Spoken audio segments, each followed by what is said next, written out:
गरुड़ पुराण का 9वां अध्याय मृत्यु के समय की विधियों के बारे में है। ये एक बहुत ही गहरा और महत्वपूर्ण अध्याय है जो हमें बताता है कि जब कोई व्यक्ति इस संसार को छोड़ने वाला होता है तो उसके लिए कौन सी विधियां करनी चाहिए। ये अध्याय हमारे जीवन की सबसे बड़ी सच्चाई मृत्यु के बारे में है जो हर इंसान के लिए अटल है। इस अध्याय की शुरुआत गरुड़ जी के सवाल से होती है। वे भगवान विष्णु से पूछते हैं कि बीमार व्यक्ति के लिए दान के बारे में तो आपने बताया है, अब मृत्यु के समय की विधियों के बारे में बताइए। ये सवाल बहुत ही महत्वपूर्ण है क्योंकि मृत्यु का समय जीवन का सबसे नाजुक और अहम क्षण होता है। भगवान विष्णु कहते हैं कि हे तारक्ष, सुनो, मैं तुम्हें बताता हूं कि जब कोई व्यक्ति शरीर छोड़ने वाला होता है तो कौन सी विधियां करनी चाहिए और किन विधियों से मृत्यु के बाद व्यक्ति अच्छी गति को प्राप्त करता है। सबसे पहले तुलसी के पेड़ का महत्व बताया गया है। तुलसी को केवल एक पौधा नहीं समझना चाहिए, बल्कि ये एक दिव्य शक्ति का प्रतीक है। जहां तुलसी का पेड़ होता है वहां यमराज के दूत नहीं आते। ये बात सुनने में आश्चर्यजनक लग सकती है, लेकिन शास्त्रों में इसका स्पष्ट उल्लेख है। तुलसी का पत्ता मुंह में रखकर मरने वाला व्यक्ति, चाहे उसके सैकड़ों पाप हों, वो भी विष्णु लोक को प्राप्त करता है। ये तुलसी की अद्भुत शक्ति का प्रमाण है। तिल और कुश घास के आसन पर तुलसी का पत्ता मुंह में रखकर मरने वाला व्यक्ति निश्चित रूप से विष्णु के शहर में जाता है, भले ही उसका कोई पुत्र ना हो। ये बात इसलिए महत्वपूर्ण है क्योंकि हमारे समाज में पुत्र को मोक्ष दिलाने वाला माना जाता है। शालिग्राम के पास मरने वाले व्यक्ति को मुक्ति मिल जाती है। शालिग्राम केवल एक पत्थर नहीं है, बल्कि ये भगवान विष्णु का साक्षात स्वरूप माना जाता है। शालिग्राम सभी पापों और कष्टों को दूर करता है। जहां तुलसी के पेड़ की छाया होती है वहां मरने वाले को मुक्ति मिल जाती है, जो दान से भी मुश्किल से मिलती है। यह दिखाता है कि तुलसी की महिमा कितनी अपार है। मृत्यु के समय घर की सफाई का भी बहुत महत्व है। यह केवल बाहरी सफाई नहीं है, बल्कि आध्यात्मिक पवित्रता की बात है। जमीन हर जगह साफ होनी चाहिए, कोई दाग नहीं होना चाहिए।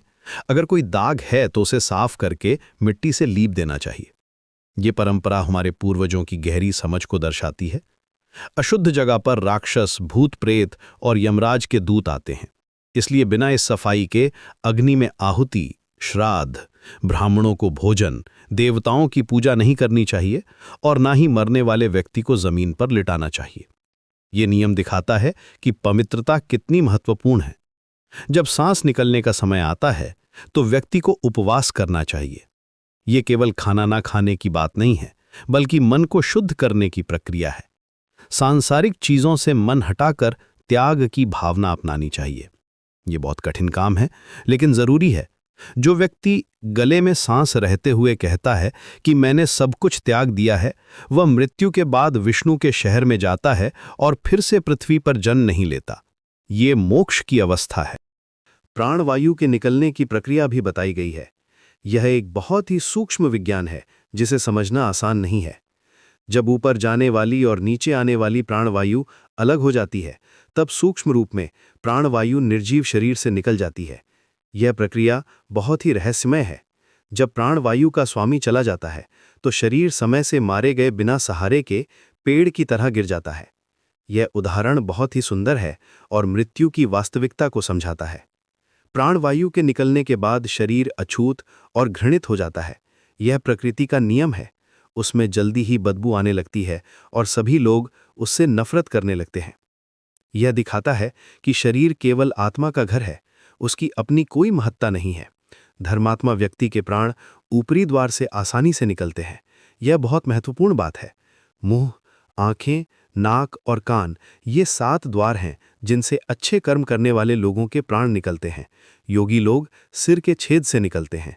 यह ब्रह्मरंध्र से निकलना कहलाता है और यह सबसे उत्तम माना जाता है।